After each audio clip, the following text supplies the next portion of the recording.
Kumusta po kayo? Bago po ang lahat, first things first.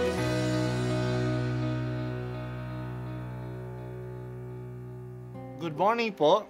Sinisimulan po natin ngayon ang first things first.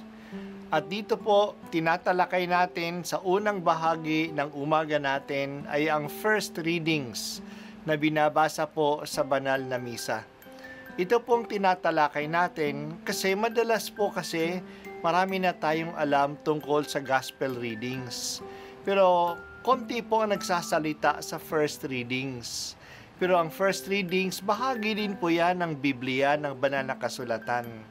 Kaya susubaybayan po natin ang mga first readings, basahin po natin at kuminsan kailangan ng basahin ng 2 o 3 beses bago maintindihan kasi hindi po tayo familiar sa mga istorya at sa mga kaisipan na tinatalakay dito.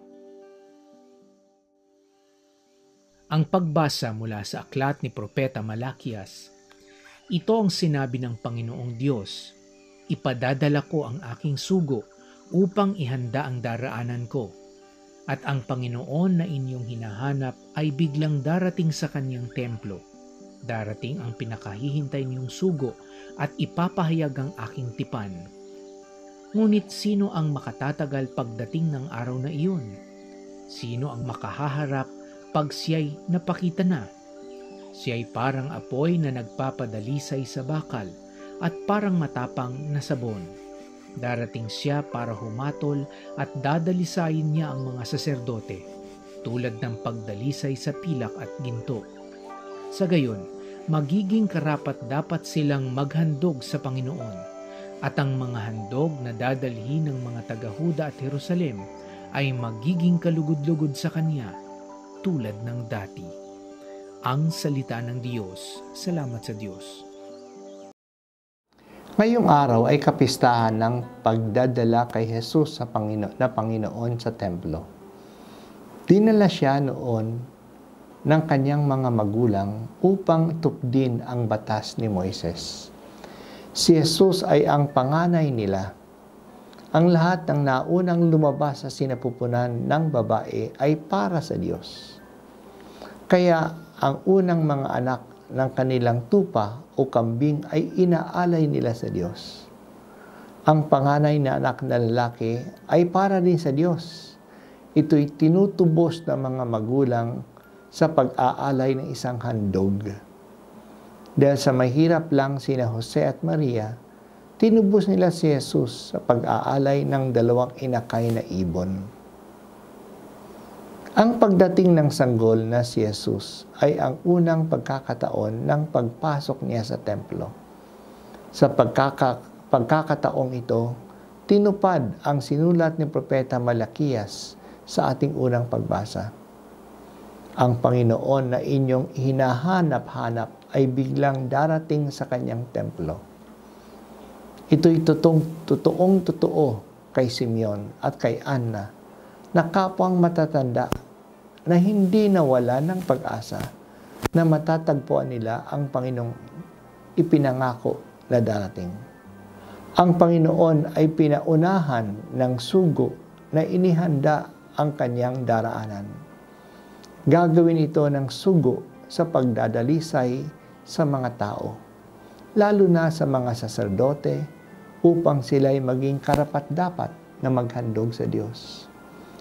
Lilinisin sila tulad ng isang matapang na sabon o ng apoy upang mawala ang dumi sa kanila. Ang dumi na ito ay ang kanilang mga kasalanan. Ang sugong ito ay si Juan Bautista at ang paglilinis ay ang pagbibinyag na ibinibigay niya sa mga nagsisisi. Biglang ang darating ang Panginoon. Dumating siya hindi lang sa templo noon, pero dumadating din siya sa atin ngayon, sa templo ng ating buhay. Hindi ba sinabi ni San Pablo ng ating katawan ay templo ng Diyos?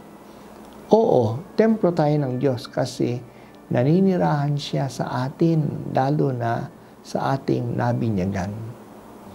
Nananahan siya sa atin. Hinahantay ba natin siyang dumating sa atin? Handa ba tayong tanggapin siya? Nililinis ba natin ang ating sarili para sa Kanya? Naging karapat-dapat ba tayong templo ng Espiritu Santo?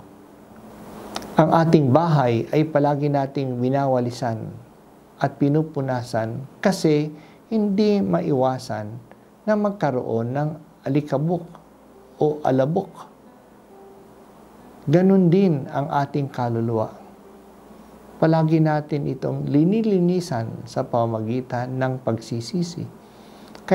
Kasi madalas din tayo magkasala sa isip man o sa salita o sa gawa. Ang February 2 ay ang araw ng consecrated persons. Ito yung mga tao na nagtalaga ng kanilang sariling buhay sa Diyos bilang mga religyoso, madre man, pare o brother. Sila yung tulad ni Simeon at ni Anna na palaging nag-aabang sa pagdating ng Panginoon. Kaya hindi sila nag-aasawa kasi ang buong atensyon nila ay nasa Diyos. Ipagdasal natin sila na sila ay maging tapat sa kanilang bokasyon. Nagsisisi ako, Panginoon, sa aking mga kasalanan.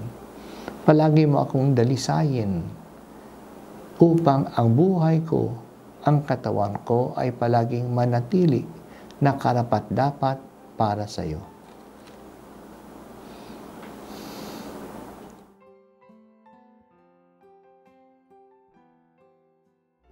At ako po ay si Bishop Broderick Pabilio dito sa First Things First.